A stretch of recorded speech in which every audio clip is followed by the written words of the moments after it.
நமஸ்காரம். இன்றைய நமது புதுக்கோட்டை நிகழ்ச்சி சபையில் நமக்கெல்லாம் ஒரு சிறப்பான வருகிற திருவிழாவை பற்றி நம்முடைய பிரம்ம பிரகாச நிகழ்ச்சி சாலை ஆண்டவர்களின் பிச்சை ஆண்டவர்கள் திருவிழாவை பற்றியும் அதனுடைய நடைமுறைகளை பற்றியும் நம்முடைய பகிர்ந்து பெறுவதற்காக நமது அக்கா மெய்வழி சுபாவானந்தி அவர்களை இந்த புதுக்கோட்டை நிகழ்ச்சி சார்ந்து நமஸ்காரத்துடன் வரவேற்கிறது. நமஸ்காரம். வாங்க. துறந்த மரத்தனியோ கருளத்தில் பூக்கும் தூய்வதி மொழியே பழமை ஞானமோ சுரந்து நாவினிலே தேனாறு பாய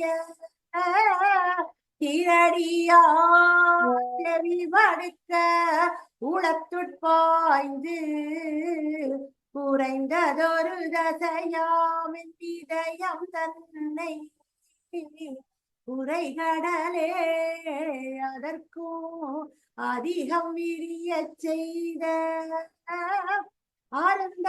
அருந்தவமாமுனியே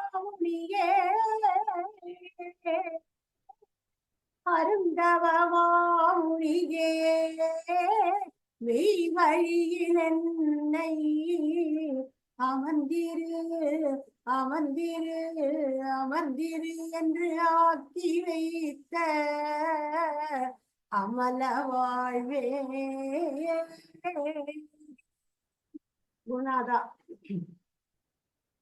ஒரு சமயம் சபையில் உலகத்தில் புண்ணியம் புண்ணியம் என்று எல்லோரும் எதையாவது கொடுத்து தானம் செய்து புண்ணியம் தேடிக் கொள்கிறார்கள் என்ற பேச்சு வந்தது.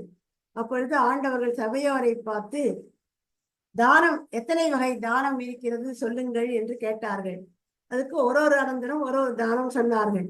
ஒரு அனந்தர் அன்னதானம் என்று சொன்னார், ஒருத்தர் கோதானம் என்று சொன்னார், ஒருத்தர் பூமி தானம் என்று சொன்னார், ஒருத்தர் பொன்தானம் என்று சொன்னார், ஒருத்தர் வஸ்திர தானம் சொன்னார், ஒருத்தர் கல்வி தானம் சொன்னார், ஒருத்தர் கர்ப்பதானம் சொன்னார். இப்படி இன்னும் ஏதாவது தானம் இருக்கிறதா என்று கேட்டால் யாருக்கும் ஒன்றும் சொல்ல தெரியவில்லை. அதோடு நின்று விட்டார்கள். சரி, இதெல்லாம் செய்தால் புண்ணியம் வரும் என்று நினைக்கிறானே, இறைவன் படைத்ததைத்தானே எடுத்து கொடுக்கிறான், அதில் எப்படி புண்ணியம் வரும் இது அல்லவா என்று கேட்டு ஒன்றொன்றுக்கும் தெய்வ விளக்கம் ஆண்டவர்கள் அருளினார்கள். அதாவது அன்னதானம் என்றால் அறுசுவை உணவை அவர்கள் சொல்லவில்லை, நவரச உணவாகிய செவி உணவு. அதுதான் அட்சய பாத்திரம், எடுக்க எடுக்க குறையாத அட்சய பாத்திரம் செவி உணவு தான். அந்த உணவு சாப்பிட சாப்பிட பசியை தூண்டும், பசியா வரத்தை தூண்டும். இன்னும் கொஞ்சம் இன்னும் கொஞ்சம் அந்த நிறை செவிக்கு உணவருந்தாதுங்கிறாங்க ஒரு இடத்துல. அப்ப நிறைச்சி வைக்கணும், செவியில நிறைச்சி வைக்கணும். அந்த செவி ஆகிய அந்த புலன் ஆகியது, செவியே கண்ணா இருக்கு, செவியே வாயா இருக்கு, செவியே கேட்கறதாவும் இருக்கு. 3 வித வேலை செய்கிறது செவி. அந்த செவியில நவரச உணவை தானம் பண்ண வேண்டும். அந்த தானம் யார் செய்வது? ஆசான் தான் தானம் செய்ய முடியும். ஆகவே அன்னதானம் ஆகிய நவரச உணவை தானம் செய்வது உன் ஆசான் தான் என்றார்கள். அடுத்தது சொல்லு, பூமி தானம். இந்த பூமி அழியிற பூமி அல்லவா, இது பார்த்து சிரிக்குமா மனுஷனை பார்த்து? எத்தனையோ பேர் என்னை சொந்தம் கொண்டாடி விட்டார்கள், இப்போது நீ வந்திருக்கிறாயா என்று கேட்குமா? அப்போ இந்த அனித்தியமாகிய இந்த பூமியா தானம் கொடுக்கிறது? அப்போ நித்திய பூமியாகிய அந்த சொர்க்க பூமியை தெய்வம் நமக்கு தானமாக கொடுக்கிறார்கள். ஏனென்றால் நம் உடல் பொருளாவியை தத்தம் பண்ணி ஆசான் பின்னே போய் 12 வருடம் பாடுபடவில்லை. எந்த பாடும் படாத நமக்கு காமனி தேக இன்பங்களை நுகர்கின்ற நமக்கும் அவர்கள் திருவருளினால் பூமி தானம், சொர்க்க பூமியை தானமாக கொடுக்கிறார்கள். பொன் தானம், அதே மாதிரி தங்க உடலை கொடுக்கிறார்கள். விண்டுரைக்க வானங்களே கேளுடைய விளங்காத பங்க உடல் தங்க உடம்பா. இந்த மெய்க்குள்ள ஒரு மெய்யுடம்பு இருக்கு, அதுதான் பொன்னுடம்பு. அந்த பொன்னுடம்பையும் நமக்கு தானமாக ஆண்டவர்கள் தருகிறார்கள். வஸ்திர தானம், இந்த உடம்பிற்கு ஆடை என்று ஒரு பெயர். இதற்கு ஒரு புராண கதையே இருக்கிறது. கிருஷ்ணாவதாரத்தில் கோபிகாஸ்திரிகள் எல்லாம் குளத்தில் குளித்துக் கொண்டிருந்தார்களாம். அவர்களுடைய ஆடைகளை கிருஷ்ணர் சின்ன பாலகனா இருக்கும் பொழுது ஆடைகளை எடுத்து ஒழித்து விட்டாராம். கிருஷ்ணா எங்களுடைய ஆடையை கொடு, ஆடையை கொடு என்று கேட்கிறார்களாம். இதில் என்ன கோபிகைகள்லாம் யார் என்றால் ரிஷிமார்கள் என்று அது சொல்லுவார்கள். அப்ப அந்த ரிஷிமார்கள் ஆடையை கொடு என்று கேட்கிறார்கள். அப்ப கிருஷ்ண பரமாத்மா சொல்றாராம், நான் இந்த அவதாரத்துல கொடுக்க மாட்டேன், கல்கி அவதாரத்துல வாங்கிக்கணும்னு சொன்னாங்கன்ட்டு வியாக்கியானம் பண்ணுவார்கள் எல்லோரும். இந்த வியாக்கியானம் பண்ற அந்த சாஸ்திரிகள் சொல்வார்கள். அப்போ அந்த தானம் வஸ்திர தானம் அழியாத உடம்பு, அழியாத மேனி, அதாவது தேகமுக்தி. தேகமுக்தி அளக்கிறது யாருன்னா கடைசியில வர கல்கி அவதார மூர்த்தி தான் தேகமுக்தி கொடுக்க முடியும். அப்போ வஸ்திர தானம் யாரு கொடுக்கறது? அதுவும் ஆண்டவங்க தான். அப்போ அடுத்தது கல்வி தானம், மெய்க்கல்வியை தானமானமாக கொடுக்கிறார்கள். அப்புறம் கர்ப்பதானம், நாம் எல்லாம் மறுபிறப்பு பிறப்பதற்காக அவங்களுடைய கர்ப்பத்தில் இருக்கிறோம், ஞான கர்ப்பத்தில் வைக்கிறார்கள், கர்ப்பதானம் கொடுக்கிறார்கள். அப்புறம் கோதானம், பூமி தானம், பொன் தானம், வஸ்திர தானம், கல்வி தானம், கர்ப்பதானம். கோதானம் என்பது நம்ம ஜீவனுக்கு பசுன்னு ஒரு பேரு. அப்போ நித்திய ஜீவனை தானமாக அளிக்கிறார்கள். அப்ப எல்லா தானமும் ஆண்டவங்க தான் செய்ய முடியும். இத மாணிக்க வாசகர் ஒரு பாட்டுல சொல்றார். அந்த பாட்டை பாடுறீங்க. தந்தது உன் தன்னை கொண்டது என் தன்னை சங்கராயார் போலோ சதுரரே அந்த ஒன்றில் ஆனந்தம் பேற்றேன் யாது நீ பேற்றதொன்றென்பால். நம்ம அவங்களுக்கு எதுவும் கொடுக்கல, அந்தமில்லா அந்தமன்றி முடிவில்லாத ஆனந்தம், இளங்கோடி கால சொர்க்கம் அவங்க நம்ம பெற்றோம், அவங்க கொடுத்து நாம பெற்றோம். ஆனா நம்ம திருப்பி அவங்களுக்கு ஒண்ணுமே செய்யல. யாது நீ பெற்றதொன்று என்பார் அப்படிங்கிறாங்க. சிந்தையே கோயில் கொண்ட எம்பெருமான் திருப்பெருந்துறை ஊரை சிவனே எந்த உடலிடம் கொண்டாய் யானிதற்கு ஓர் கை மாறே. எனக்கு ஒரு கை மாறும் என்கிட்ட இல்லவே இல்லை கொடுக்கறதுக்கு. எந்தையே ஈசா என்னுடைய உடலிடம் கொண்டாய் யான் இதற்கு இளம் ஓர் கைமாறே. சிந்தையே கோயில் கொண்ட எம்பெருமான், நம்ம சிந்தையில உரையிறாங்க. திருப்பெருந்துறையுடைய சிவனே எந்தையே ஈசா உடலிடம் கொண்டாய் யான் இதற்கு இளம் ஒரு கைமாறேன்ட்டு மாணிக்க வாசகர் உருகி பாடுகிறார். இப்போ அந்த தானம் அவங்கதான் கொடுக்கறது. கடைசியில தானத்தில் சிறந்தது எதுன்னு கேட்டாங்க. நிதானம்னு ஒரு அனந்தர். அது எப்படி நிதானம்னா, நிதானமா இருந்தா அது சிறந்த தானம் ஆயிடும்னா, அப்போ குரு தன் சிஷ்யனுக்கு தன்னையே தானமா கொடுக்கிறார். நீ தானம் அவங்களுக்கு கொடுக்கறதா அந்த அதை தெய்வம் ஒரு பாட்டுல பாடுறாங்க. அந்த பாட்டை பாருங்க. பரிசு குருவே மறையின் தரிசனை பல்லோருவே வரத குரு நிறை போத விரி கருணை போலியும் நிறைத்தவோ சின்னரையொழு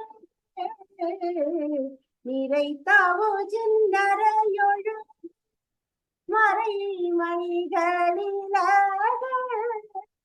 மறை வலுனாவலரசு மணி சிகர மேரே அறமுதலாய் அது உதவும் அதிபதியோருறவே அறமுதலாய் அது உதவும் அதிபதியோருறவே துறவல கருத்தகு பேரரசே நிறை மதிய உளவு கொல நிறை மதிய உளவு குல நிறை ஒளிரு நிறை இறைவனடி சேரு கோரல் ஈதேனும் நாமுரசே. பேரு குரல் போது இப்படி காட்டிப்பாங்க, முரசையும் போது இப்படி அடிப்பாங்க. புரசே பரிசு குருவே. யாரா நம்மளையே நம்ம தானம் கொடுப்போமா? எவ்வளவு கருணை இருந்தா அவங்களே நமக்கு தானமா தன்னையே எடுத்துக்கொண்டு கொடுப்பாங்க. அதுதான் மாணிக்க வாசகர் தந்தது உண்டன்னைங்கிறார். தந்தது உண்டன்னை கொண்டது எந்தன். நம்மளை கொள்றதுக்காக அவங்க தன்னை கொடுக்குறாங்களான்னு பாடினான்னா அது எப்பேற்பட்ட ஒரு இது இல்லையா? இதைத்தான் இப்போ பிச்சாண்டவர் திருக்கோலம் வரப்போறது. இப்ப பிச்சைக்கு வந்தாரே, வீடு தேடி பிச்சைக்கு வாராரேங்கிறது அவங்க நம்மளை கொடுக்கறதுக்கு தண்டை கொடுக்கறதுக்கு தான் வராங்க. பெருசா நம்ம கிட்ட ஏதோ எடுத்துக்கிற மாதிரி பிச்சைக்கு நம்ம அரிசி பருப்பு காய் எல்லாம் தான் கொடுக்கணும். திருப்பி வேற என்னத்தை கொடுக்கணும்? பொய்ப்பொருள் தான் கொடுக்க முடியும். மெய்ப்பொருள் அவங்க கொடுக்குறாங்க. அதுக்காக இந்த தானத்தை முதல்ல எடுத்து சொன்னேன். யார் கொடுக்கறது தானம்? அவங்க தான் நமக்கு கொடுக்குறாங்க, நம்ம அவங்களுக்கு கொடுக்கல. அவங்க 2வது பிச்சைக்கு வந்தாரேன்னா நம்மளுடைய அதாவது ஈசன் இருப்பிடம் இருதயம் அப்படிங்கிறோம்ல. அப்ப யமன் இருப்பிடம் எதுன்னு கேட்டா தெரியாது. பித்தி ஈரலங்கு யமனும் மாமேங்கிறாங்க. நம்ம உடம்புல அந்த யமன் இருக்கிற எண்ணெய் இந்த ஈரம் தான். எப்போ அது தெரியறதுன்னா யமன் சந்திப்புல ரத்தம் எல்லாம் கோழையா மாதிரி தொண்டையில தருதர்னு அடிக்கும் போதுதான் அப்ப நமக்குள்ளதான் அந்த யமனும் இருக்காரு. அது மாத்துறாங்க, தெய்வம் சாவா மாத்துறாங்கங்கிறது தெரியுது. அத அந்த மரண குழிய நம்ம பிம்பத்தோட தேகத்தை பார்த்தீங்கன்னா சூடு அப்படி இருக்கு. இங்க இவர் சாரங்கண்ண மெய்வழி சாரங்கண்ண எங்க அடக்கம் போகும்போது 1/2 மணி நேரம் சூடு இருக்கு. ஜுரம், நல்ல ஜுரம். அடக்கமான அப்புறம் கூட சூடு இருந்தே இருக்குன்னா அந்த சளியெல்லாம் அவங்க எடுக்கிறாங்க. அத்தனையும் வத்த பண்றாங்க. வத்த பண்ணி நல்லபடியா கூட்டிக்கிறாங்க. இது கருணை யார் செய்யறது இல்லையா? பிச்சை எடுக்கிறாங்க. பிச்சை எல்லாத்தையும் பிச்சை எடுத்து நல்ல நற்கதிக்கு ஏத்துறாங்க. பிச்சைக்கு வந்தாரே, வீடு தேடி பிச்சைக்கு வாராரே, அந்த பாடலை இப்போ சொல்லலாம். ஆனா அந்த திருவிழா வர்றதுனால அதை ஒட்டி பிச்சைக்கு வந்தாரே வீடு தேடி. ஒரு தடவை இந்த பிச்சாண்ட திருக்கோணம் ஆரம்பிச்சது எப்படின்னா, நீங்க பாவம் நிறைய பண்ணிருக்கீங்க, எல்லார் வீட்லயும் நான் போய் ஒரு பருத்தியாவது உண்டாதான் அந்த பாவம் போகும்னு இந்த பிச்சாண்ட திருக்கோணம் எடுத்து வச்சாங்க. அது திருச்சியில பிச்சாண்டார் கோயில் ஒண்ணு இருக்குன்னு பேசி வந்த போது, சரி இந்த பிச்சைக்கு வெற்றி ஆண்டவர் திருக்கோணம் எடுத்து வைக்கிறாங்க. அந்த பிச்சாண்ட அதை எடுத்துட்டு நம்ம முதல்ல பேராண்டியர்ல தான் ஒரு இது கட்டி. இது கொடுக்கறது யாரு? பணம் அந்த இது வாங்குறது. இது கௌசல் அந்தர், இது தலைமகா அந்தர், நட்சத்திர அந்தர். தீர்த்தம் போடுறாரு, போட்டுட்டு அப்புறம் எல்லாம் எடுத்துட்டு இருக்காங்க. அது வரிசையா எல்லாரும் வச்சிருப்பாங்க. ஆமா, இது தெய்வம் நடமாடின்னு ஊனரை காத்து போன அப்புறம் அவங்க பல்லக்குல வந்தாங்க. பிச்சைக்கு வந்தாரே, வீடு தேடி பிச்சைக்கு வாராரு. 2 அர்த்தம். வாராரேன்னு ஒரு அர்த்தம், வராதவங்க வராங்கன்னு ஒரு அர்த்தம். பிச்சைக்கு வந்தவர் பேரூரற்றவரவர், பேரூரெல்லாம் பெற்ற பெரும்பேர் பெருமானவர். அவங்களுக்கு எதுவும் தேவையில்லை, பேரும் வேண்டாம் ஊரும் வேண்டாம், எதுவும் தேவையில்லாதவங்க வேண்டுதல் வேண்டாம இலாரடி சேர்ந்தாருக்கு ஆண்டு விடுமையிலங்கிற மாதிரி தேவையற்ற. ஆனா எல்லா ஊரும் அவங்கதான் படைச்சது, எல்லாத்தையும் படைச்சது உங்களும் பண்ணது எல்லாத்துக்கும் சொந்தக்காரங்களும் அவங்கதான். அப்ப பேரூரெல்லாம் பெற்ற பெரும்பேர் பெம்மானவரவங்க. அக்ஷரம் தாண்டி ஏகாட்சர நாயகர். எல்லா அக்ஷரத்துக்கும் ஆரம்பம் ஏகாட்சரம் தான். அதுல இருந்துதான் எல்லா அக்ஷரம், எந்த பாஷையா இருந்தாலும் ஏகாட்சரத்துல இருந்து வந்ததுதான் எல்லா எழுத்தும். அப்ப முதல்ல அக்ஷரம் அக்ஷரம் அமைத்தோர் அருந்து போனது அந்த ஏகாட்சரத்துக்கு தான் அப்படி சொல்றாங்க. அக்ஷரம் தாண்டி ஏகாட்சர நாயகர். அச்சுதன் அப்படின்னா ரகசியத்துல மனுஷ உருவம் இறைவனோட உருவம். அச்சு தன்னோட அச்சு இப்படிவாங்க. அந்த அச்சுதன்னா இப்படி தன்னோட அச்சை படைச்சாங்க அவங்க. சர்வ வண்ணமையும் கொடுத்து மனுவா படைச்சாங்க அப்படின்ட்டு. அச்சுதன் தானும் அனந்தர் குழாத்துடன் பிச்சைக்கு வந்தாரே, வீடு தேடி பிச்சைக்கு வாராரு. பிச்சை தமக்கிட்டால் பெருவாழ்வு. என்ன பெருவாழ்வுனா மரணமிலா பெருவாழ்வு. அந்த இடத்துல மரணமிலாங்கிறது தொட்டி இருக்கு.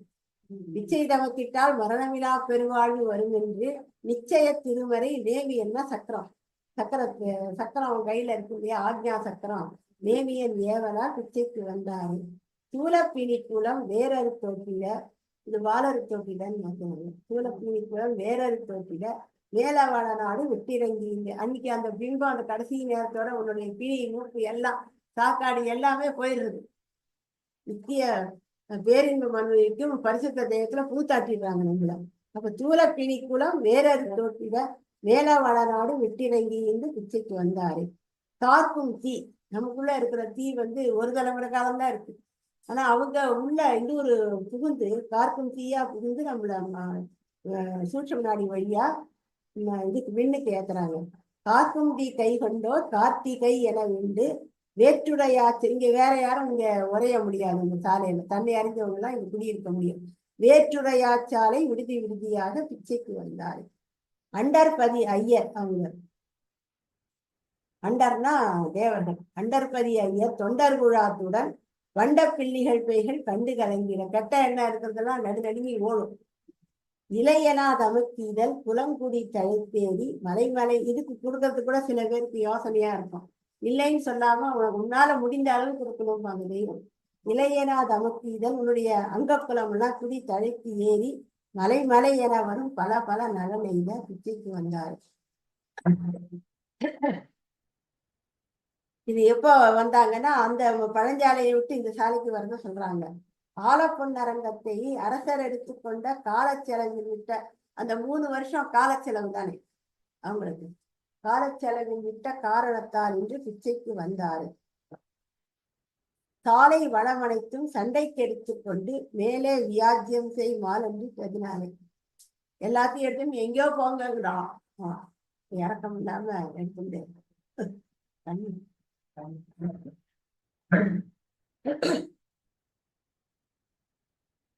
ஆலப்பொன் அரங்கத்தை அரசர் எடுத்துக்கொண்ட காலச்செலவில் விட்ட காரணத்தால் என்று பிச்சைக்கு வந்தார். ஊழி விதி அவங்கள படுத்தின பாடு கொஞ்சம் நஞ்சம் இல்லை. நமக்கு விதி விதிங்கிறோம் வர்ற கஷ்டத்தெல்லாம். ஆனா அவங்க பட்ட பாடு வந்து அவ்வளவு செலவுல தானே நின்று கட்டின கஷ்டம் இருக்கும் தானே கட்டினேன். எனக்கு போய் இப்படி வந்துட்டா ரொம்ப துக்கமா போச்சு.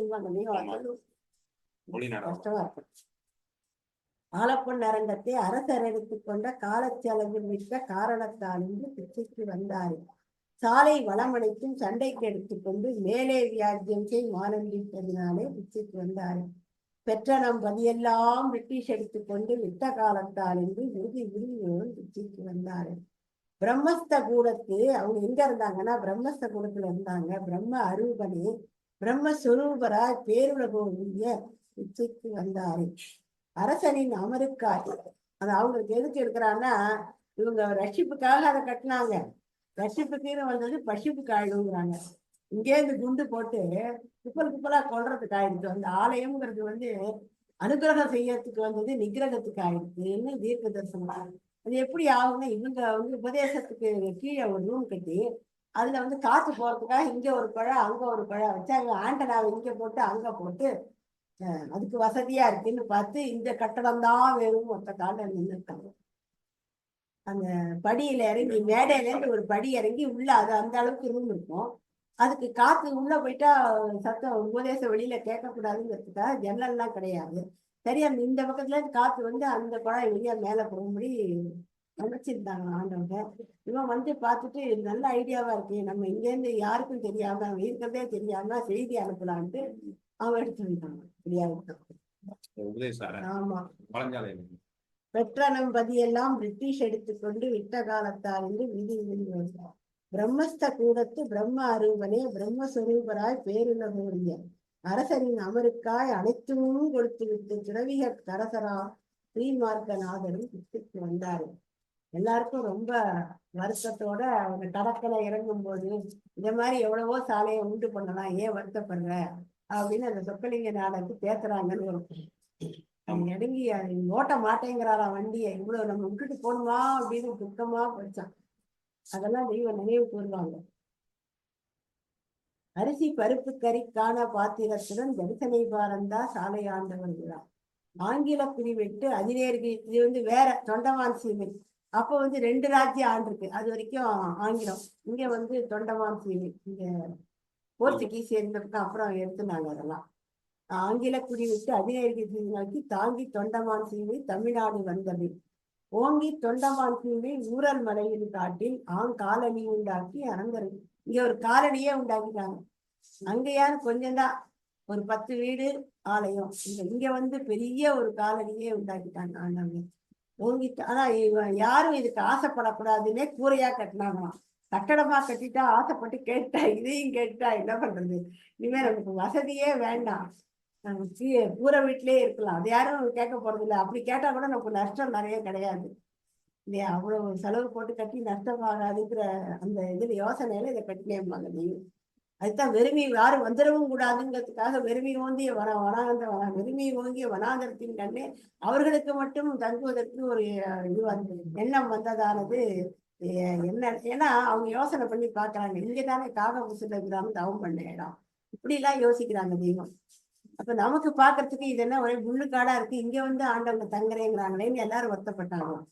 இந்த முள்ளுக்காட்டுல நம்ம எப்படி இருக்குது, வசதியா தெருவோரமா ஊட்டி கிட்டக்க இல்ல கொடைக்கானல் கிட்டக்க இதுக்குள்ள இருக்கலாம், எல்லாம் இடம் தேடுறாங்க. அதெல்லாம் வேண்டாம், இங்க வனாந்திர காடு, இங்க முளைக்கிறதெல்லாம் முள்ளு செடி கண்டி செடி தான், இங்கதான் வரணும்னு வந்துட்டாங்க. வெறுப்பு, ஒரே வெறுப்பு. அவன் எடுத்துட்ட உடனே அவ்வளவு வெறுப்புல வந்து இங்க எல்லாத்தையும் சோலை ஆக்கிட்டாங்க. நான் வந்து உண்டு பண்ணது எல்லாம் வாங்க வேளா விளைச்சலா அப்படி இப்படின்னு. ஆங்கில குடிவிட்டு அரிசி பருப்பு கறி காண பாத்திரத்துடன் தரிசனை பாரந்தா சாலை ஆண்டவர்கள்.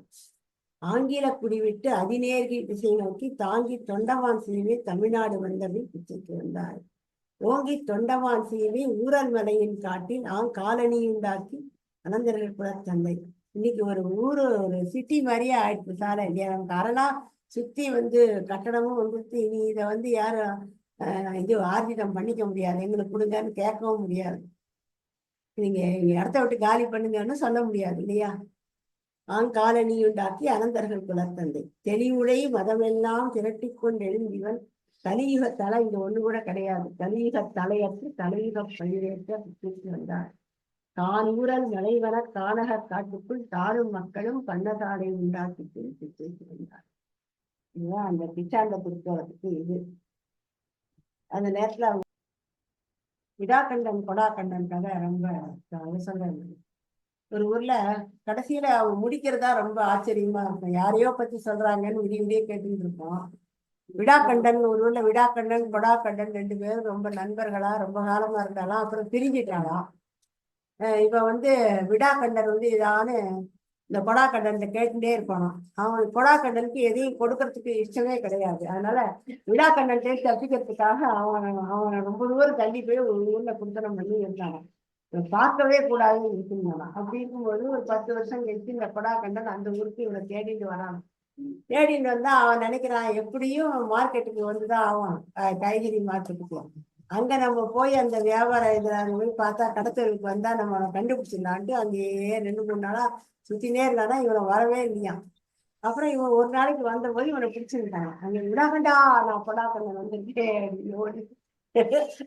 இவனும் சரி பார்த்தாச்சு, மூஞ்சி எப்படி திரும்ப முடியும், அப்பா ரொம்ப நாள் கழிச்சு உன்னை பார்த்தேன்னு இவன் ரொம்ப சந்தோஷமா குசல விசா தெய்வம் அதெல்லாம் சொல்லுவாங்க. மனசுக்குள்ள நினைக்கிறதெல்லாம் அப்படி தத்துருவா காட்டுவாங்க. இவன் வந்துட்டானேன்னு பொல்ல கழிச்சுட்டு வெளியே அதே வரையே பேசுவாங்க. பேசி இது வந்துட்டு யாரு சொல்லிட்டு, ஏண்டா வீட்டுக்கெல்லாம் கூப்பிட மாட்டியா, இங்கே வழியிலே பார்த்துட்டு இப்படியே அனுப்பிச்சிருவியா என்னங்க, கூப்பிடாமையா, உன்னை கூப்பிடாமையா, அதுக்கு என்ன வாடு அழுதுட்டு உன்னை கூப்பிடாமையா அப்படின்னா, சரி மேடம் சொல்றது எப்படியாவது இவனை துரத்தி அடிச்சுன்னு மனசுல ஆச்சு. திட்டம் போட்டு வீட்டுக்கு கூட்டிட்டு போனான். வீட்டுக்கு கூட்டிட்டு போய் உள்ள மனைவியை கூட்டு, இவனுக்கு எப்படியாவது இவனை துரத்தணும் நான் நீயா, அதனால நீ வந்து வெளிக்கு காட்டிக்காத, நான் வந்து எல்லா நாடகமும் நடத்துறேன், நீ வந்து நான் சொல்லும் போது அந்த மாதிரி செய்ய போறோம் அப்படின்னு சொல்லிட்டு, இந்த நேரம் பார்த்து வந்திருக்கேடா, வீட்டுல ஒண்ணுமே இல்லடா, நானே ரொம்ப கடல்ல இருக்கேன்டா நானு அப்படி இப்படின்னு அழுதானா. அதெல்லாம் கவலையே படாத, என்கிட்ட நிறைய காசு இருக்கு, நான் வாங்கி போடுறேன்டா உனக்கு அப்படின்னா சரி அப்படின்னு இழுத்தானா. அவனால செய்வானோ மாட்டானோ உள்ளூர ஒரு சந்தேகம் இருந்தா கூட சரி பரவாயில்ல செய்வான் போலுக்கு அப்படின்ட்டு. சரி இப்போ உனக்கு 1 மாசத்துக்கு வேணுங்கிற சாமானா நான் வாங்கி வரேன் அப்படின்னு. சரி லிஸ்ட் போட்டு கொடுன்னா அவன் 2 மாசத்துக்கு போட்டு கொடுக்குறான். லிஸ்ட் எல்லாம் எடுத்துட்டு அவன் கடத்தலுக்கு போயிட்டு இவன் என்ன பண்ணானா, என்ன புதுசா இருக்கேன் உங்களை பார்த்தாலும் கடைக்காரன் கேட்டா, எல்லாம் அந்த கொடா கண்ண வீட்டுல எல்லாம் வரேன் நானு, அவர் தான் வாங்கிட்டு வர சொன்னாரு. 2 மாசத்துக்கா, அவ்வளவு வாங்க மாட்டாரே அவரு, வாங்கிட்டு வர சொன்னாரு நீங்க போடுங்க, அவர் அப்புறமா காசு கொடுத்துப்பாரு கணக்குல. அவர் வாங்கி எல்லாத்தையும் வாங்கிட்டு மூட்டை கட்டி ஒரு வண்டி நிறைய எடுத்துன்னு வந்த உடனே இந்த கொடா கண்ணனுக்கு நம்பவும் முடியல, நம்பாம இருக்கவும் முடியல. சரி என்னவோ நல்ல மனசு போட்டுருக்கு அப்படின்னுட்டு சரி கொண்டா கொண்டா கொண்டான்னு எல்லாத்தையும் உள்ள வாங்கி வச்சுட்டு இன்னைக்கு நீ விருந்து நான் போறேன் நான் பாவலா பண்ணி இல்ல நீ விருந்து சாப்பிட்டுதான் போகணும்னு சரி என்னவோ நீ சொல்ற நான் இருக்கேன் அதெல்லாம் நடிச்சு காட்டுவாங்க ஆட்டாங்க அதுக்காக நான் இருக்கேன்னு சொல்லிட்டு ஆஹ் அவன் எல்லாத்தையும் பண்ணி அது பெரிய வாழை இலை எல்லாத்தையும் பண்ணி முடிச்சிட்டாலாம் எல்லாம் 12 வகை காய்கறி எல்லாம் பண்ணி வேக வேகமா சமையல் பண்ணி அக்கம் பக்கம் வீட்டிலலாம் கூப்பிட்டு எல்லா விருந்தும் வச்சாச்சான். வாழை இலை வேணும் நீ போயிட்டு வானா அவனை அனுப்பிச்சானான். அவனே இவன் சொன்னானா இவன் துரத்தி அனுப்பணும். வாழை இலை அவன் வாங்கிட்டு வரத்துக்குள்ள நம்ம துரத்தி அனுப்பணும். அவன் போய் டக்குன்னு வாங்கிட்டு வந்துட்டான். சரின்னு உள்ள வச்சுட்டான். சரி எப்படி துரத்துறது? சரி நானும் நீ உன்னை அடிக்கிற மாதிரி அடிக்கிறேன், நீ அழற மாதிரி அழுன்னு சொல்லிட்டு ஏண்டி அப்படி சொன்ன ஏண்டி அப்படி சொன்னா அவன் தலையை பிடிச்சி போடி வெளியிலன்ட்டு அவளை பிடிச்சி இழுத்துட்டு வந்து வெளியில வந்து அடி அடின்னு அடிக்கிறான். அவன் ஓன்னு அழறான். இல்ல 2 பேரும் சத்தம் ஊரே கூடிட்டான். இவன் பார்த்தானா இது ஓயாது போல் அங்கதான் எல்லாம் போட்டு வச்சிருக்காங்களே இலையில, நம்ம வந்து வாசப்பக்கம் போனாதான் அவங்களுக்கு தெரியும். கொல்ல பக்கமா போயிட்டான். போய் அந்த பறன் மேல ஏறி உட்காந்துட்டான். அங்க வேற ஒரு பறன் இருந்தான் ஏறி பண்ணிட்டான். இதுங்க சத்தம் போட்டு இவன் எங்க என்ன சும்மா அடிச்சுட்டே இருக்கீங்க, அவனை காணவே இல்லைங்கிறான். அவன் இல்ல எங்கேன்னு பாத்துருப்பான், ஒளிஞ்சிருந்து பாத்துருப்பான். நீ இன்னும் 2 3 அடிக்கிறேன் அழு. ஒரு அரை மணி நேரம் அடிச்சு அழுது வந்தப்புறம் சரி போயிட்டான் நினைச்சது. 2 தோல்ல கை போட்டு உள்ள வந்தாரு. அப்பாதான் தொலைஞ்சான் அப்படின்னுட்டு உள்ள வந்து நீ அந்த இலை நான் இந்த இலை அவனோட இலைய பார்த்துட்டு அவனுக்கு கொக்காடி காட்டினே சாப்பிடலாம் அப்படின்னுட்டு உட்கார்ந்தா அவன் சொன்னாலும் பெருசா சிரிச்சு நான் வந்து அவன் சொன்னானா நோகாம அடிச்சேனே அப்படின்னானா, நான் ஓயாம அழுதேனே அப்படின்னானா. அங்கேருந்து தொப்பு மிச்சு போகாதையும் அப்படியே பிடிப்பாங்க. போகாம வந்தேனே எப்படி இருக்க போகாம வந்தேனே விடாக்கண்டா. சரித்தா சாப்பிட்டு போடு சாப்பாடு வச்சு சாப்பிட்டோம்னு நினைச்சிட்டாராம். அனுப்பிச்சா கடைக்காரன் வரலாம். என்ன இந்த மாதிரி அவர்தான் வந்து வாங்கிட்டு வந்தாரு, இந்த காசெல்லாம் நீங்க கொடுத்தாங்கன்னு 2 தலையில வச்சுச்சோ இப்படி ஏமாத்திட்டாரு அப்படின்ட்டு அழுதாளாம். அப்படி சொல்லிட்டு செய்வோம். இந்த கதையில இருந்து உங்களுக்கு என்ன தெரியுதுன்னு கேட்பாங்க. கதை சிரிப்பா இருந்தது. இல்ல என்ன நீதி தெரியாது கேட்பாங்க. தெரியல நான் அதாவது நீ கொடா கண்டா நான் விடா கண்டேன். கொஞ்சம் வம்படி பண்ணி நவரச உணவை இலையில போட்டு சாப்பிட வச்சிருக்கேன் நான் போயிடுவே நினைச்சியா? தண்ணி தர வெண்டி இருக்க தட்டு கடிவாரியே விழிக்க உன்னை கூட்டிட்டு வந்து எல்லாம் பண்ணிட்டேன் தெய்வம். ரொம்ப விடாக்கண்ண கதை. எல்லாரும் தூங்கி வழியிருந்தவங்கன்னா நல்லா எழுந்து உட்காந்துருவாங்க. சிரிச்சு சிரிப்பார் கடிப்பார் தேடிப்பார் திரண்டு உன் திருவார்த்தை முடிப்பார் கேட்பார் மெச்சுவாருங்கிறாங்கல்ல. அதான் அன்னைக்கு நடந்தது. எந்த குரு கிட்டேன்னு பல்ல காட்டி சிரிக்க முடியுமா? கடகடன்னு பேசி அப்படி நம்ம கூட குடும்பத்துல ஒருத்தரா இருந்து தெய்வ ஞானத்தை ஊட்டுறாங்க. அவங்க சொன்ன அந்த விழா கண்டனை எவ்வளவு வந்து அவங்க வந்து வருத்தத்தோட சொல்லியிருப்பாங்க. கொடா கண்டனா கொடா கண்டனா இருக்கியே, உன்னை பிடிச்சு நான் எவ்வளவு கஷ்டப்பட்டு இந்த வெயில ஏத்த வேண்டியிருக்கு அப்படின்னுட்டு அந்த கதையை சொல்றதுக்காக ஒரு கதை. விழா கண்ட கொடா கண்ட கதை இது ஒண்ணு. அப்புறம் அந்த இவன் எல்லாரும் அந்த செக்கு மாடு கதை. 2 செட்டியார் இருந்தாங்களாம். அந்த 2 செட்டியார் என்ன பண்ணாங்களாம், 2 செட்டியார் ரொம்ப நண்பர்களா இருந்தாங்களாம். அவங்க வந்து வண்டியில எல்லா சாமானையும் ஏற்றி போயிட்டு வந்துருவாங்களாம். அந்த மாடையே ஒரு 10 வருஷத்துக்கு ஃபுல்லா அந்த மாடு எப்படி தாங்கும். மாடை மாத்தணும்னு சொல்லிட்டு கடைக்கு போய் சந்தைக்கு போய் மாடு விலை கேட்டா அது யானை விலை குதிரை விலையா இருக்கா. மாடு விலை கேட்டா ஆனது விலையா, மாடு விலையாவே இல்லை, யானை விலை குதிரை விலையா இருக்கு. இப்படிதான் வாங்குறது. சரி நமக்கு மாடு தானே வேணும், செக்கு மாடை வாங்கிடலாம், அது கொஞ்சம் விலை கம்மி. செக்கு மாடு 2 வாங்கி போய் அதை நம்ம பழக்கிடலாம். செக்கு மாட்டுல இருந்து நேரா போக முடியும் பழக்கிட்டா அது எப்படி நம்ம தான் உட்காந்து ஓட்டுறோம்ல அது எப்படி சுத்தம் அப்படின்னு 2 பேசி ரொம்ப கம்மியான விலைக்கு கொஞ்சம் கைடு மாடா 2 வாங்கிட்டு வந்து செக்கு மாட்டை வந்து வாங்கிட்டு வந்துட்டாங்க. 2 கஞ்சமா. செட்டியார் ரொம்ப கஞ்சமா 2 சேர்ந்து அந்த மாட்டை பூட்டி இவங்க எல்லாம் சேர்ந்து ஓட்டின்னு போனாங்க. ஓட்டின்னு போகும்போது 2 பேரும் அடுத்த நாளைக்கே செக்கு மாட்டை கட்டி போறாங்க. சந்தைக்கு போகும்போது வழியில தூங்கிட்டாங்களாம். இவங்க தூங்கின உடனே அது வந்து செக்கு மாடு போயிட்டே இருந்தான். நேர போயிட்டே இருக்கு. அது ஒரு திருப்பம் வந்த உடனே அங்க ஒரு திடல் மாதிரி இருந்தான். இது என்ன பண்ண திரும்பின உடனேயே அதுங்களுக்கு வழக்கம் சுத்துறது தானே. சுத்தி சுத்தி சுத்தி சுத்தி ராத்திரியெல்லாம் சுத்தி சுத்தி ஒரு அரை அடி, ஒரு அடி, 1.5 அடி எல்லாம் பள்ளம் ஆயிடுச்சான். சுத்தினது அந்த வண்டி தடமெல்லாம் பள்ளம் ஆயிட்டுருக்கான். அடுத்த நாளும் ஆச்சா, அடுத்த நாள் சாயங்காலமும் வந்துட்டான். ஊர்க்காரங்கெல்லாம் அந்த வழியா சந்தைக்கு வித்துட்டு திரும்பி போறாங்களா, இது என்னடான்னா இங்க இந்த செட்டி மாடை சுத்தின்னு இருக்கான். கீழே போய் இறங்கி போய் பார்த்தா இவங்க 2 பேரும் தூங்கிட்டு இருக்காங்க. இவங்க எழுப்பி, என்ன நீங்க வியாபாரம் பண்றீங்க, செக்கு மாட்டை கட்டிட்டு இது மாதிரி சுத்தின்டே இருக்கு, இதை வச்சுனா நீங்க எப்படி வியாபாரம் பண்ண முடியும் அப்படின்னு அந்த மாட்டை ஏத்தி இவங்க 2 பேரும் எழுப்பி வீடு வந்து சேர்ந்தாங்களாம். இந்த கதையில இருந்து என்ன தெரியுதுன்னு கேட்டாங்க ஆண்டவங்க. இதுக்கும் நமக்கு தெரியல. நம்ம என்னதான் தெய்வம் நேர் வழியில நம்மள சொன்னாலும் நம்ம பழைய பழக்க வழக்கம் இருக்குல்ல, செக்கு மாடு மாதிரி எதையாவது ஒண்ண நுழைச்சு அதுக்கு நம்ம வந்து அதை இதுல கொண்டு வந்து சேர்த்து இப்படி உத்தரவாச்சா அப்படி உத்தரவாச்சான்னு சொல்லி யோசனை பண்ணி சுத்தி சுத்தி இதுலயே சிக்கின்றோம் செக்கு மாடு மாதிரி. அப்புறம் இந்த கண்ணெடுந்தன் எழிலி உஜாரோ நெனினும் கண்மேல் அறிவு கைப்படாதோங்கிறதுக்கு அதுலயும் வந்து ஒத்துமையை வந்து நிலைநாட்டினாங்க ரொம்ப. அதுல என்ன உதாரணம் சொன்னாலும் ஒத்துமையா இது எறும்பை பாரு, பறவையை பாருன்னா கூட அறிவுல படலைன்னுட்டு நம்ம உறுப்பையே உதாரணமா சொல்றாங்க. கண்ணெடுந்தன் எழிலி உஜாரோ நெனினும், கண்ணை வந்து இந்த கை குச்சிருக்குன்னா அந்த கையை நீ இருக்கிறியா, இருக்கல. கண்மலரின் கைப்படாதையும் எண்ணினிய சுவையூட்டும் ஏற்ற உள்ள நாவையும் இந்த பள்ளியை வந்து கடிச்சிருக்குல்ல. பல்லு நாவும் சண்டை போட்டுட்டா ஒரே இடத்துல இருக்க முடியுமா? சேர்ந்து ஒத்துமையா தானே இருக்காது கப்பறம் இல்லையா? பல்லு கோச்சிக்கிட்டா அந்த நாக்குதான் அழகும். ரெண்டும் இல்லை, அதாவது அப்படி இப்படியே விட்டுறது இல்லை. அந்த மாதிரி நீங்களும் உங்களுக்குள்ள மனவெழுப்பம் இருக்கக்கூடாது. இன்னினிய சுவையூட்டும் ஏற்றமுள்ள நாவையும் பல் இடிக்கிறாரோ மண்ணுமையில் ஆசாந்தன் வண்ண உடல் அங்கமே நாம.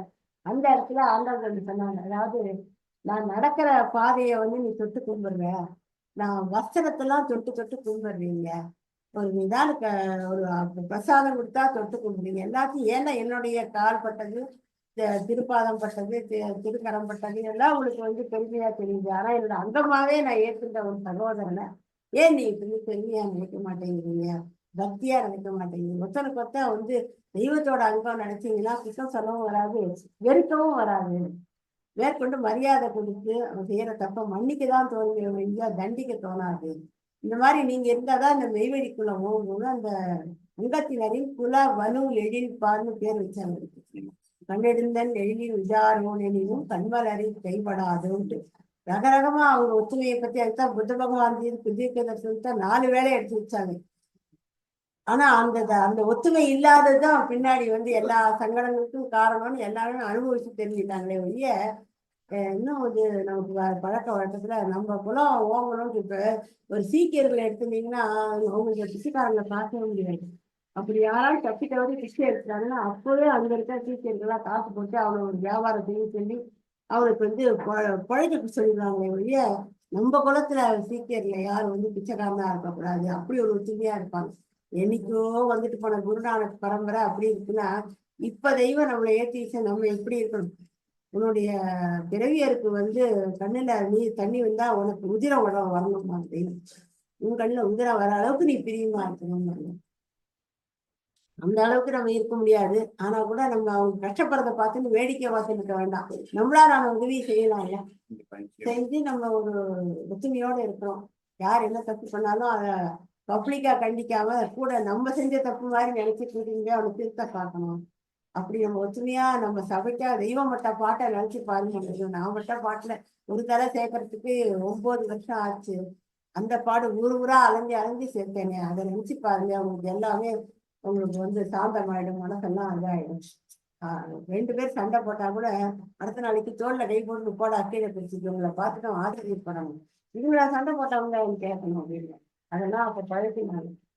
சண்டை போட்டது தெரிஞ்சிருக்குன்னா அடுத்த நிமிஷம் நீங்களே சேர்ந்துப்போ உனக்கு முன்னாடி. உங்களுக்குள்ள சண்டையெல்லாம் சரியா போச்சுன்னு அவன் நினைக்கணும்.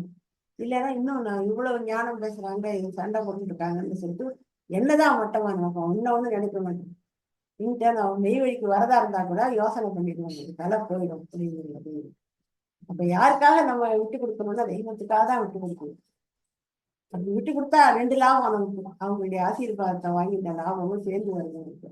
ஆண்மனைய ஒருமைப்பாடாகிய அந்த வைராக்கிய வல்லப சொத்து, வைராகிய சொத்து, ஆங்கிலேய பாட்டு சொத்துங்கிறாங்க. அதுவும் கிடைக்கிறது இல்ல, லகுவா கிடைக்கிறது. அவங்களுடைய பிரீதியை பல வழியில நம்ம அள்ளலாம். அப்படிதான் தெய்வம் சொல்லுவாங்க, அள்ளிக்குங்க நீங்க, ஒத்துமையா இருந்து அள்ளிக்குங்க, கண்ணபடி கேட்டு அள்ளிக்குங்க, இதெல்லாம் செய்ய மாட்டேங்கிறீங்களே அப்படின்பாங்க. துணியை அதிகமா மெய் செய்ய வர வைக்கணும். எவ்வளவுக்கு சத்தம் போட்டு பேசுறீங்களோ, எவ்வளவுக்கு குருநாதான் சத்தம் போட்டு சொல்றீங்களோ, அதெல்லாம் உனக்கு வரவும். இங்கதானே இருக்காங்க ஆண்டாங்க, அதான் கேட்காதா அப்படின்னு மொல்ல சொல்லக்கூடாது, ஆத்திரத்தோட சொல்லணும். என்னை காப்பாத்த வந்த தெய்வமாச்சு, இல்லைன்னா நான் எமன் தெய்வசப்பட்டு போயிடுவேனேங்கிற அந்த ஆத்திரம் வரணும் உனக்கு. மரணவை எப்பவும் நினைவுல இருந்துட்டே இருக்கணும் அப்படின்னு. அப்ப அந்த ஆத்திரம் வந்துடும்ல. கஷ்டப்பட்டா நீ வெள்ளையா கத்துவ, அடிபட்டுச்சுன்னா ஐயோ நான் கத்துவேன் மகதே, ஐயோ கூட வரி அத்தவங்களுக்கு பார்க்கணுன்னே கூட கொஞ்சம் அழுவோம் இல்ல. ஆமா, ஏன் வரமாட்டேங்குதுன்னு கேட்பாங்க. எவ்வளவோ சிரிக்க சிரிக்க சொல்லிதான், சிரிச்சு சிரிச்சுதான் முப்புறம் இருக்கிறாங்க. சிரிச்சு சொல்லிதான் நம்ம கலியனுக்கு சிரிப்பு பிடிக்கும், விகடம் தான் பிடிக்கும். எல்லாத்துக்கும் கெக்கன்னு சிரிச்சுட்டு இருப்பான். அது முந்தைய காலத்துல எல்லாம் எல்லாத்துக்கும் அழுவாளாம், அழறதான் பெருமைன்னு நினைச்சுப்பானா. கலிகாலத்துல மட்டும் எல்லாருக்கும் சிரிப்பு தான் பெருமை. அப்ப இவங்களுக்கு ஏத்த மாதிரி அவங்க சிரிப்பு சிரிப்பா சொல்லி சிரிப்பு சிரிப்பு திருப்பி படுத்தி தேமன்னு சிரிச்சு சிரிச்சே சொல்லி எல்லா கதையும் சொல்லிட்டு கடைசியில நீதாண்டா அதுன்னு சொல்லும் போது நமக்கு வெக்கப்படணும்ல. ஆனா அவனு சேர்ந்து சிரிச்சிருப்போம், ஏன்னா நமக்கு சிரிக்கதான் தெரியும், எல்லாத்தையும் லேசா எடுத்துக்கதான் தெரியும்.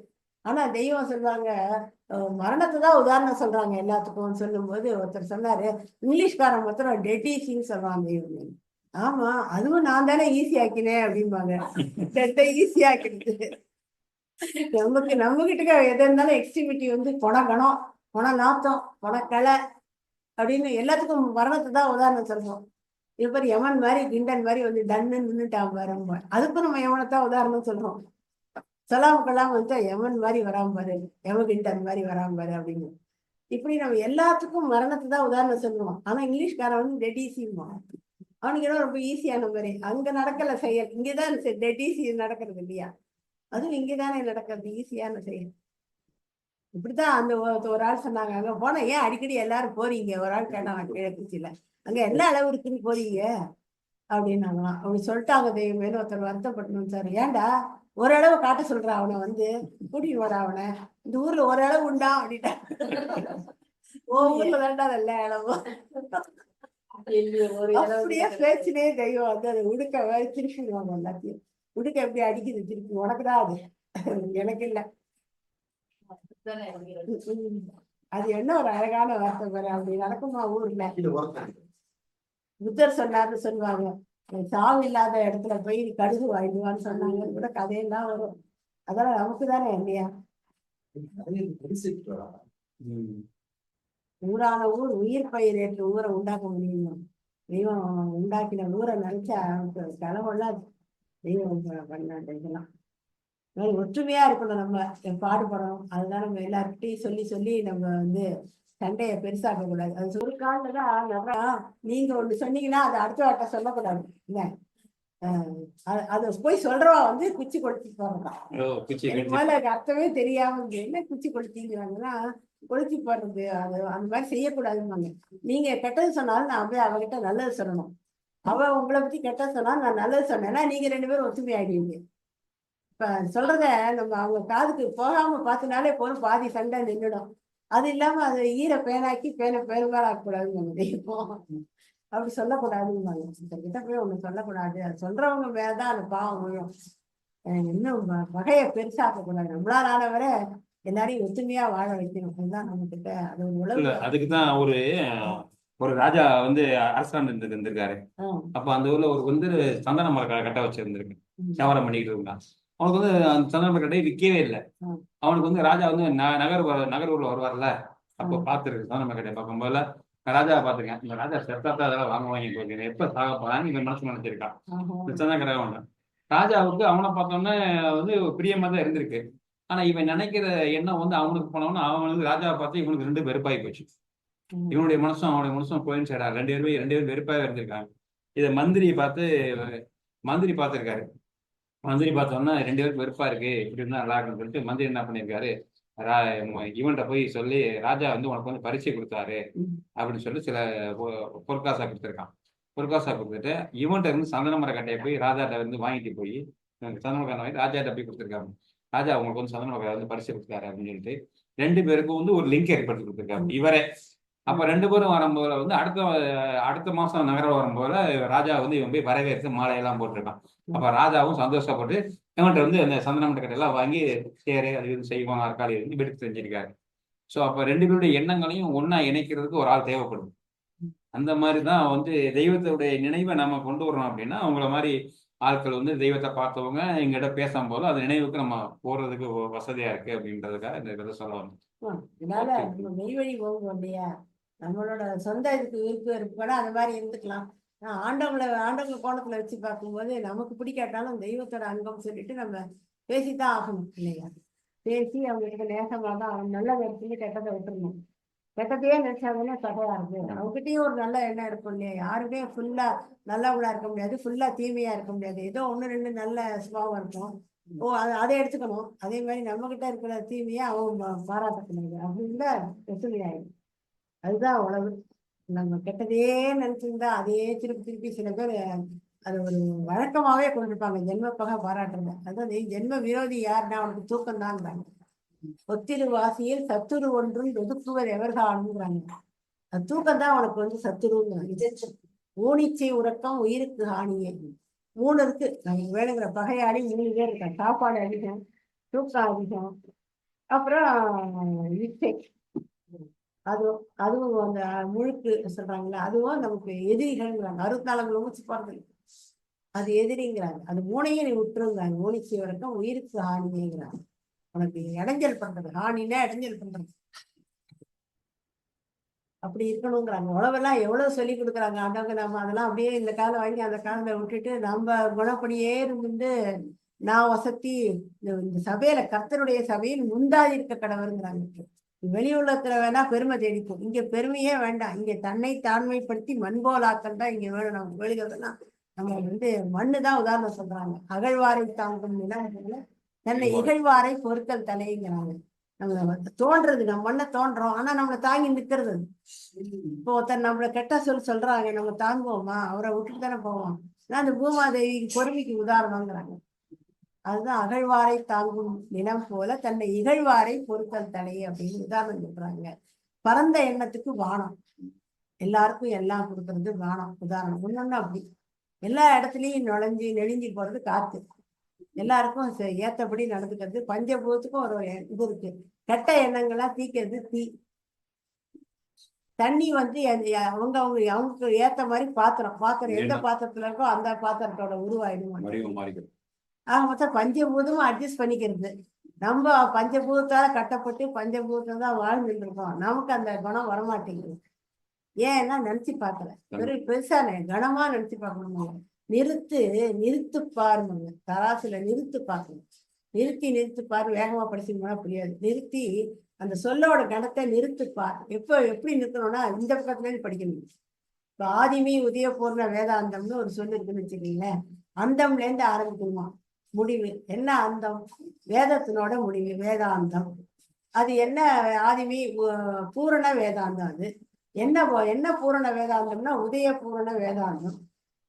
அப்புறம் மெய் உதய பூரண வேதாந்தம். மெய் எங்க இருந்ததுன்னா ஆதியில இருந்த மெய் தான் இப்ப வந்திருக்கு. ஆதி மெய் உதய பூர்ண வேதாந்தம்னு அர்த்தம் புரியும். நீ இங்க இருந்து படிச்சா அர்த்தம் புரியாது. சிலதுக்கெல்லாம் இந்த ரைட்ல இருந்து ஆரம்பிச்சு லெப்டுக்கு வரணும். இப்படி திருப்பி படிச்சீங்கன்னா திருப்பி போட்டு அர்த்தம் புரிஞ்சுக்கணும். அது மாதிரிதான் பகாவதத்து விழாவும் பகவத பிரத்யேச காட்டி கோடா கோடிகளும் அது அப்படித்தான் அவங்க திருப்பி சொல்லுவாங்க. அப்புறம் ஒரு திருடன் கதை சொல்லுவாங்க. ஐயங்காருக்கு வந்து அது ஒரு கதை சொல்லுவாங்க. அவன் இவர் திருன்னே சொல்ல மாட்டாரா சைவர். திருங்கிறதே வாயில வரக்கூடாது. நம்ம சைவர்கள் வைஷ்ணவாதான் திரு சொல்லுவாங்க. அதனால நம்ம சொல்லக்கூடாது திருன்னு சொல்லிட்டு எதுக்கெடுத்தாலும் திருவை விட்டுட்டு பேசுவாங்களாம். ஒரு நாளைக்கு அவங்க வீட்டுல திருடா திருடின்னு போயிட்டானாம். வெளியில இருந்து ஆள் வராங்களாம். அவன் சோகமா அப்படி உட்கார்ந்துருந்தானாம். என்ன கன்னத்துல கை வச்சுட்டு உட்கார்ந்துருக்க? என்ன ஆச்சுன்னு கேட்டா டன் வந்து டி கொண்டு போனான் அப்படின்னு. என்னடா என்ன பாஷை என்ன பாஷை பேசுற, டன் வந்து டிக் கொண்டு போனோம்னா எப்படி புரிஞ்சுக்கிறது? ஒழுங்கா சொல்லு. நான்லாம் சொல்ல மாட்டேன், இப்படிதான் சொல்லுவேன், நீ புரிஞ்சுக்கோ. அது எப்படின்னா அதெல்லாம் வைஷ்ணவ பேச்சு, அதெல்லாம் சொல்ல மாட்டேன். அதெல்லாம் வைஷ்ணவ பேச்சு. டன் வந்து டிக் கொண்டு போனா நீ தானே சொல்ற அப்படின்னு அவங்ககிட்ட உட்காந்து 1 மணி நேரம் ஓரியாடி கடைசியில திருடா வந்து திருடி கொண்டு போனான்.